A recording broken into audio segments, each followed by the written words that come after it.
MT로 참여를 해주셨던 민동준님께서 딥러닝 프로젝트에서 실제 세계 데이터를 사용할 때 주의하면 좋을 부분들이라는 주제로 발표를 해주시겠습니다. 민동준님 박수로 모셔주세요.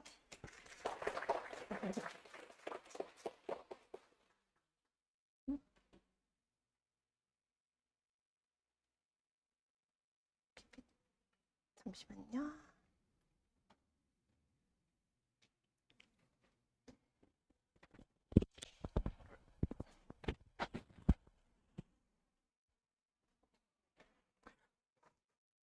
아, 아, 네, 안녕하세요.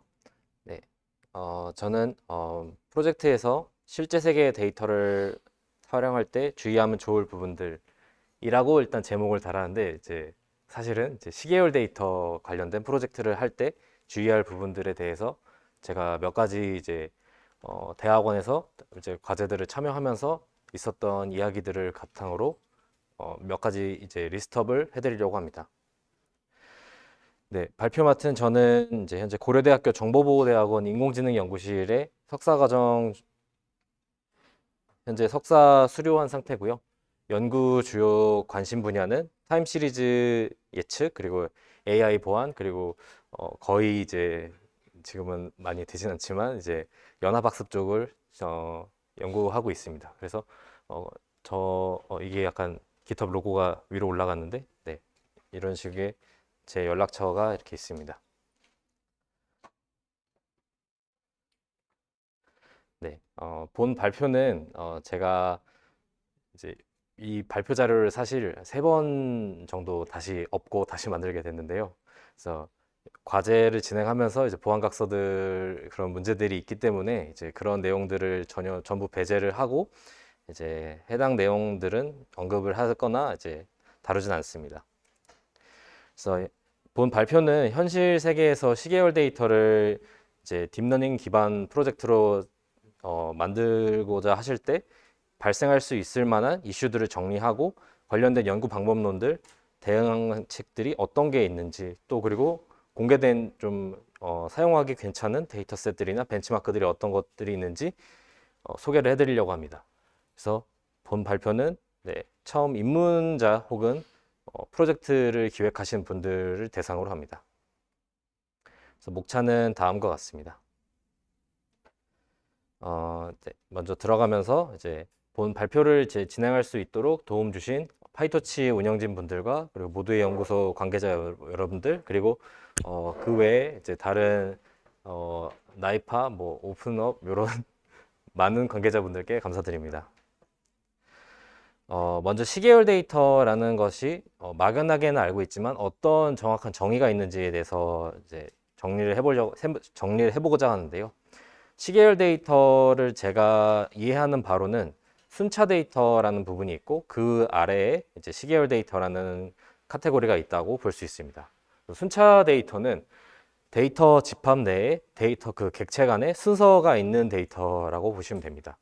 그리고 시계열 데이터는 또 동일하게 이제 순서가 있지만 그 순서가 동일한 시간 간격의 연속적인 그 시점에서 수집된 순차 데이터라고 보시면 됩니다. 그래서 뭐 10초 혹은 몇 초 간격의 센서 데이터라든지 아니면 6시간 간격의 교통형 데이터라든지 뭐 기상 데이터 이런 것들이 돼 있어서 오른쪽에 보시는 이제 이런 다이어그램 형태로 구분되어 있고 순차 데이터는 뭐 텍스트 데이터, DNA 염기서열, 뭐 시계열 데이터들은 뭐그 밖에 우리가 굉장히 많이 볼 수 있는 데이터들이 이렇게 포함이 된다고 볼 수 있습니다.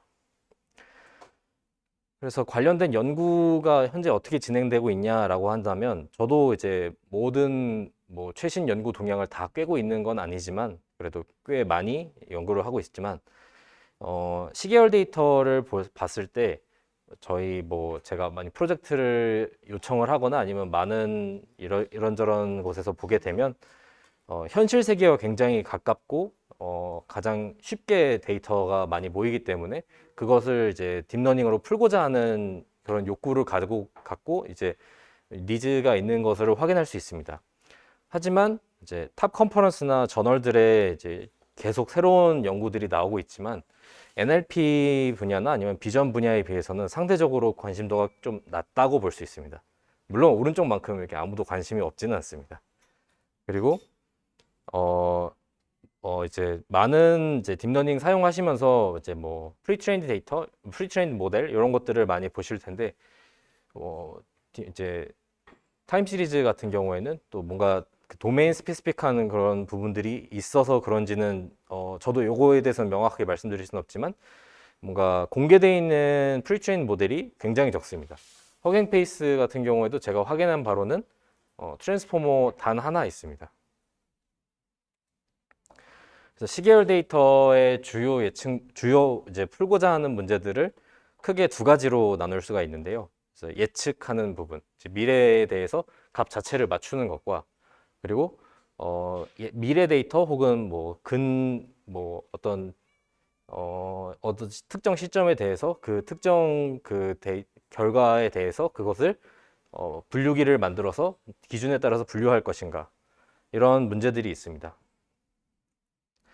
그래서 이런 데이터 이런 요구사항을 분석하기 이전에 먼저 시계열 데이터들을 먼저 수집을 해야 이제 프로젝트가 진행을 할 수 있을 텐데 이 데이터 관련된 이제 데이터 여부 이런 부분들이 문제가 됩니다. 그래서 풀고자 하는 데이터가 이제 풀고자 하는 그 기관 혹은 우리 부서에서 이거를 수집이 됐으면 이제 바로 시계열 프로젝트를 진행을 하시면 됩니다. 그래서 뭐 시계열 분석을 하시고 이제 데이터 전처리, 모델 설계하시고 뭐 이런 일반적으로 알고 계시는 딥러닝 그런 프로세스를 거쳐서 만드시면 되는데 보통의 경우는 이게 없는 경우도 굉장히 많더라고요. 그러면 이제 데이터를 구하러 가야 되죠. 그래서 시계열 데이터를 확보할 수 있는 방법을 크게 네 가지로 나눌 수 있을 것 같은데요. 첫 번째는 이제 실제 데이터를 실제로 생산하는 겁니다. 내가 풀고자 하는 문제를. 이 가장 큰 장점은 이제 내가 풀고자 하는 문제에 맞는 데이터를 내가 맞게 생산을 할 수가 있겠죠. 하지만 이런 방법에 대해서는 이제 문제가 굉장히 많은데요. 장점에 비해서 단점이 굉장히 많습니다. 왜냐하면 이제 첫 번째로 시계열 데이터를 생산한다는 거는 그 시계열 그 타임 스탬만큼 뭔가 원하는 데이터를 생산을 하고자 할 때는 그만큼의 시간이 동일하게 들어갑니다. 그리고 실제 세계에서 데이터를 생산을 했을 때 뭐 센서 데이터라든지 아니면 어떤 뭐 특정 로그라든지 이런 데이터를 수집을 할 때는 어떤 경우에서든지 결측 데이터가 발생을 하게 됩니다. 그리고 뭔가 특정 특이 사례나 이런 것들을 파악을 하거나 분류를 하기 위해서 그런 이벤트들이 각각 존재를 하는데요. 그 이벤트들이 데이터 실제로 모아놓고 보면 뭐 공개된 데이터 셋들이나 이런 것들을 보면 데이터 불균형이 없는 경우도 굉장히 많은데 사실 실제로 내가 풀고자 하는 문제들을 봤을 때는 데이터 불균형이 굉장히 많다라고 볼 수 있는데 이 부분은 뒤에서 다시 말씀드리겠습니다. 그리고 마지막으로 이 부분은 저도 이제 이런 직접 유저 데이터를 사용하진 않는데 이런 이슈들이 발생할 수 있다라고 생각이 돼서 정리를 해봤습니다. 그리고 다음으로는 이제 외부 데이터를 수집을 하는 방법이 있습니다. 그래서 웹 등에 공개되어 있는 이제 외부 데이터나 뭐 이제 기상 데이터 같은 것들을 크롤링 등으로 수집을 하는 방법입니다. 아니면 혹은 API 등으로 수집을 하는 방법입니다. 그래서 장점으로는 내가 직접 데이터를 생산하지 않아도 내가 이제 크롤러만 있으면 데이터를 상시 다운로드 받거나 아니면 이제 크롤링을 할 수 있기 때문에 이런 장점이 있습니다. 하지만 마찬가지로 이 외부 데이터 수집 같은 경우에도 언제나 결측 데이터가 발생을 할 수 있고 데이터 불균형 문제도 동일하게 존재할 수 있습니다. 그리고 마지막으로 전 이 부분이 실제적으로 뭐가 대두되진 않지만 잠재적으로는 굉장히 큰 비용을 지불할 수 있다고 생각이 되는데요. 어떤 부분이냐면 이제 제가 멜리셔스 데이터라고 한다면 어떤 데이터 이것도 이제 인공지능 분야에서 최근에 연구가 굉장히 활발히 되고 있는 분야 중에 하나인데 이제 데이터의 백도어를 심어 놓을 수 있는 방법 혹은 이제 데이터에 어떤 특정 노이즈를 더 추가를 해서 이것을 학습을 하거나 아니면 이것을 이제 예측을 했을 당시에 이 성능이 굉장히 낮아지거나 어떤 백도어 같은 트리거가 발동을 했을 때 데이터 모델 분류기의 성능이 굉장히 낮아지는 어떤 일종의 공격의 어떤 매개체로 이런 외부 데이터를 그냥 가져왔을 때 그런 잠재적인 위험이 있다는 부분입니다. 그래서 또 다른 방법으로는 이제 많이 연구되고 있는 것 중에 하나가 이제 생성 모델들, 뭐 겐이라든지 아니면 VA, 아니면 오토인코더 이런 것들을 사용을 해서 이제 우리가 사용하고자 하는 실제 데이터, 아니면 우리가 수집한 데이터와 유사한 분포를 갖고 있는 데이터셋을 생성하는 부분입니다. 그래서 이것의 장점은 이제 뭐 민감 데이터나 뭐 저런 악성 부분이라든지 이런 것들을 물론 악성도 이제 문제가 있을 수 있지만 어쨌든 데이터 포인트 뭐 부족한 데이터나 이런 것들과 상관없이 이제 민감 데이터도 상관없이 데이터를 굉장히 많이 생산을 할 수 있습니다. 하지만 이것의 또 단점이라고 한다면 이런 생성 모델들을 학습을 잘 시킬 수 있느냐, 그리고 이런 학습 데이터를 만들기 위해서 또 모델을 또 학습을 해야 되는 이중적으로 이제 학습 비용이 들어가는 문제가 있습니다. 그리고 데이터 불균형 문제도 이것도 언제나 같이 따라오는 문제고요. 그래서 보통은 이제 앞에 세 가지 부분들은 가장 어려운 부분부터 점점 쉬운 부분으로 오고 있었는데 이제 가장 흔하게 접근할 수 있는 방법으로는 이제 오픈 데이터셋을 사용하는 겁니다. 그래서 케글 또는 이제 여러 논문들에서 자주 다루는 이제 여러 가지 데이터셋들이 있는데요. 거기에서 내가 풀고자 하는 문제와 비슷한 데이터셋을 사용하는 겁니다. 이것의 장점은 이제 사람들이 많이 사용을 했고 또 이미 전처리가 됐기 때문에 이것을 이제 실제 쉽게 프로젝트에 테스트가 가능하다고 봅니다.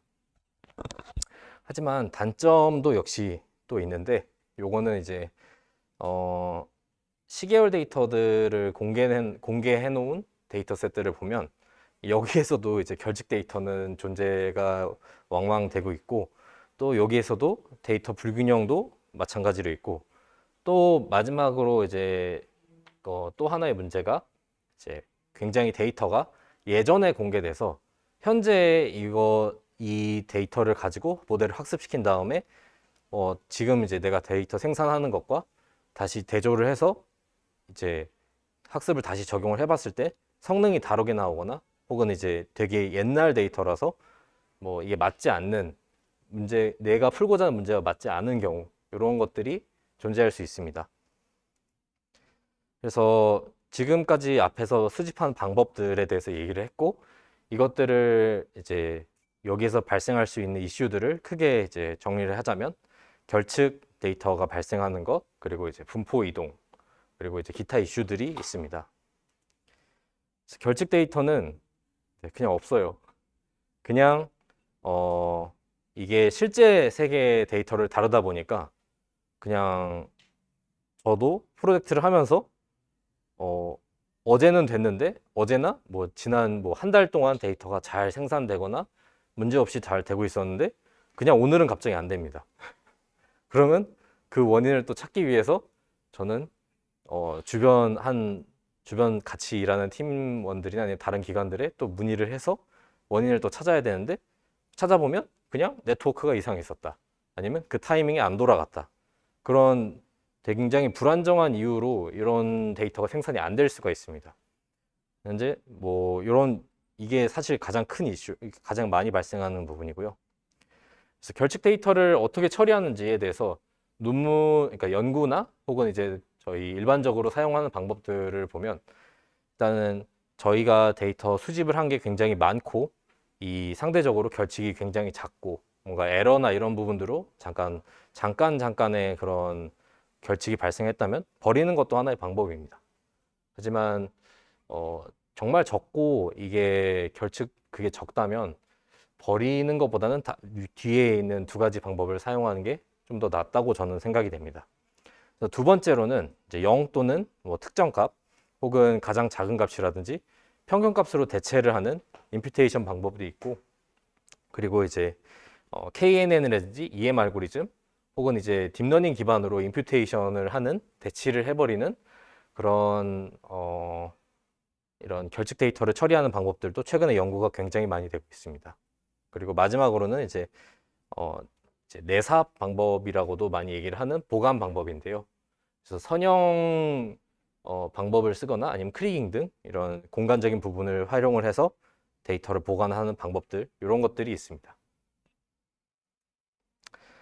그리고 다음으로는 이제 제가 최근에 이제 연구를 진행을 하면서 실제로 발견했던 문제인데, 이제 분포가 이동을 하는 부분입니다. 그래서 이게 어떤 현상인지 간단하게 말씀드리면, 딥러닝 같은 경우, 시계열을 직접 공부를 하신 분들은 이제 이게 분포가 바뀌는 거를 항상 가정을 하고 이제 공부를 하시겠지만, 또 보통은 이제 딥러닝에서, 이제 트레이닝과 그리고 테스트의 분포는 같다고 보통 전제를 많이 하고 있죠. 근데, 이제 그런 상황에도 제가 이제 프로젝트를 진행을 하면서 겪었던 문제가 이제 트레이닝 셋의 분포와 테스트 셋의 분포가 달라지는 상황이 발생을 하는 경우가 굉장히 많았습니다. 그래서 이때는 맞았는데, 전에는 맞았는데, 지금은 완전히 엉망이 되는 그런 상황이 발생을 할 수가 있는 거죠. 그래서 시계열 같은 경우에는 지금 시간의 흐름에 따라서 데이터가 이제 생성이 되고, 시간에 따라서 뭔가 뭐 센서나 하드웨어가 변경이 되었는지 아니면 소프트웨어 업데이트가 된다든지 이런 부분들이 있기 때문에, 혹은 뭐 기후 변화도 한 가지 요인이 될 수 있겠죠. 그래서 굉장히 시간의 흐름에 따른 그런 어쩔 수 없는 변화들이 있어서, 그 변화를 어떻게 내가 수집한 데이터를 지금의 뭐 과거부터 수집한 데이터를 지금에 어떻게 내가 타겟으로 맞추고 있는 테스트 셋에 맞출 것인가, 이런 부분들의 문제들이 있고, 그것에 대한 대응 방법으로는 가장 간단하게 굉장히 휴리스틱하게는 트레이닝 구간 자체를 변경을 하는 변경을 하는 방법입니다. 그래서 뭐 저희가 뭐 3년 전 데이터부터 돌렸는데 안 맞는다, 그러면 뭐 최근의 데이터를 적용을 해서 학습을 하면 좀 더 굉장히 쉽게 맞겠죠. 하지만 문제는 이제 이 분포 변화가 발생하는 구간을 찾아야 된다는 문제점이 있습니다. 그리고 증강을 하는 방법도 있을 겁니다. 그래서 분포 변화가 발생하는 구간을 더 늘려서 그거를 이제 트레인셋에 추가하는 방법도 있고, 그리고 이제 그냥 그런 거 없이 그냥 학습 자체에서 레귤러라이제이션이나 아니면 노멀라이제이션을 적용을 하는 방법들이 좀 여러 있더라고요. 그래서 제가 가장 최근에 확인했던 메소드 같은 경우에는 아이클리어 2022에 이제 굉장히 이제 국내에서 유명하신 카이스트 주재걸 교수님께서 연구실에서 발표한 레빈이라는 메소드도 있었습니다. 그리고 컨티뉴얼 러닝이라는 방법도 딱 시계열을 지칭하는 건 아니지만, 어떤 지속적인 학습을 하면서 이전 학습된 파라미터들을 잊지 않고 더 의미 있는 방법을 학습하는 컨티뉴얼 러닝이라는 방법도 있고, 마지막으로 이제 어떤 학습된 모델을 다른 도메인에 더 적용하는 이러한 도메인 어댑테이션 관점에서도 이런 분포 이동을 적용할 수 있는 방법이 있다고 생각이 됩니다. 그래서 또 다른 이슈로 아까 이제 계속 얘기가 많이 나왔던 것 중에 이제 데이터 불균형이 있는데, 사실 이 부분은 저도 연구를 진행을 하면서 이게 어떠한 방법이 해결책이라고 말씀드리긴 조금 어려울 것 같아요. 대신 이제 이진 분류를 만약에 뭐 좋음, 나쁨 이렇게만, 아니면 정상, 비정상 이렇게만 분류를 하고자 한다면, 이제 오른쪽의 그림과 같이 이제 시계열을 이제 이진 분류로 뭐 클래시피케이션을 하는 문제인데 데이터 불균형이 굉장히 심하다면, 사실 이거는 이상 탐지 어노멀리 디텍션 문제로 접근을 하는 것도 하나의 방법이라고 생각이 됩니다. 그리고 샘플링을 이용하는 방법도 있는데, 뭐 오버 샘플링이라든지 뭐 이런 방법들을, 아니면 다른 시계열에 맞는 샘플링 방법도 존재한다고, 이런 것들을 사용하시는 것도 하나의 방법이라고 생각이 됩니다.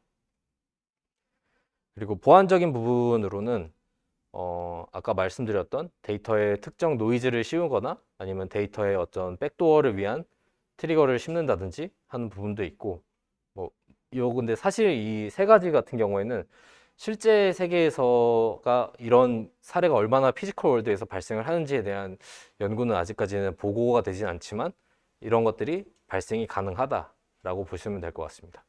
그리고 마지막으로 이제 유저 데이터를 사용을 할 경우에 이런 민감한 유저 정보들을 어떻게 다룰 것인가 이런 부분들도 데이터 처리를 이 의미를 잃지 않고 데이터를 처리를 해야 되는데 이 부분에 대해서는 네, 저는 여기까지는 말씀을 드리기는 조금 어려울 것 같아요. 그리고 또 다른 부분으로 이제 학습 주기와 그리고 방법들이 있습니다. 그래서 학습 주기라는 건 또 뭐냐면 어쨌든 이 모델이 시계열 데이터는 계속해서 데이터가 계속 생산이 되고 어제 생산도 되고 오늘 생산도 되고 그리고 어제 돌린 모델과 오늘 돌린 모델 이런 것들이 다 절대적인 시간 흐름 아래에서 모델들이 동작을 하기 때문에 이 학습을 언제마다 한 번씩 시킬 것인가 그리고 어떤 방법으로 학습을 시킬 것인가에 대한 부분들이 있습니다. 그리고 또 실질적으로 이 환경이 네트워크 이 데이터를 수집하거나 데이터 이 시계열 모델이 돌아가는데 이게 만약에 오프라인이라면 또 이게 데이터 모델이 인베디드 시스템에 있는 부분이라든지 아니면 특정 뭐 어떤 망분리가 되어 있는 환경이라면 이 모델을 어떻게 학습을 하고 이 데이터를 어떻게 옮기고 이런 것들을 할 것인지 이런 것들이 굉장히 좀 중요해집니다. 그래서 데이터를 수집하는 타이밍이 또 굉장히 중요한 게 예측이 만약에 뭐 이런 시계열 예측 시스템을 통해서 뭐 물류 예측을 한다든지 이런 거를 매일매일 동작을 해야 될 때 그때까지 이 데이터 생산을 할 때 실제로 이때까지 수집이 가능한지 그리고 이 모델은 이때 이 데이터 수집된 데이터만 가지고 예보를 동작을 하면 이게 돌아갈지 이런 것들을 굉장히 체크를 해보시는 부분들이 중요하다고 생각이 됩니다. 그래서 오픈 데이터들에 대해서 문제가 많다고 얘기를 드렸어도 그래도 오픈 데이터 셋 같은 경우에도 일단은 접근이 가장 쉽기 때문에 그리고 지금 이제 제가 발표를 계속하면서 이게 대체 파이토치와 무슨 상관이야라고 생각을 하실 수도 있지만 제가 발표해드렸고 연구에 대한 이제 뭐 기존 연구 사례라든지 아니면 지금 여기 말씀드리는 뉴립스 데이터셋 벤치마크 이런 것들은 전부 토치로 구현이 돼 있어서 이제 받으셔서 바로 사용이 가능합니다.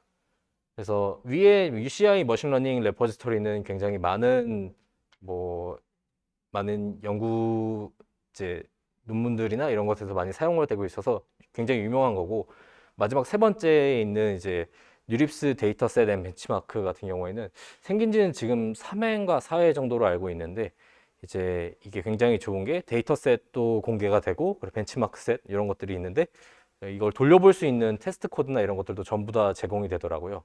그리고 연구 분야에서는 토치를 굉장히 그래도 텐서플로우가 많지만 저희는 그래도 토치를 지금 모임에 사랑하는 입장으로서 이제 토치로 구현된 구현체들이 굉장히 많다는 게 장점이라고 생각이 됩니다. 그래서 제가 지금 발표를 하면서 이게 시계열 예측이나 이런 것들에 대해서 욕을 한 건지 칭찬을 하는 건지는 잘 모르겠지만 어쨌든 제가 말씀드렸던 이슈들마다 굉장히 많은 연구가 진행이 되고 있습니다. 특히 분포 이동이라든지 데이터 불균형 그리고 뭐 미싱 데이터 이런 것들은 굉장히 많은 연구가 진행 중에 있습니다. 그래서 상대적으로 관심이 적은 분야긴 하지만 이 시계열 분석 이런 부분들은 굉장히 오래 연구가 되었거든요. 그래서 이런 과거의 이론들을 현재 모델들이나 이런 컴퓨팅 파워에 접목을 시켜서 아니면 딥러닝에 접목을 시켜서 뭔가 새로운 기회가 많은 블루오션이라고 생각이 됩니다.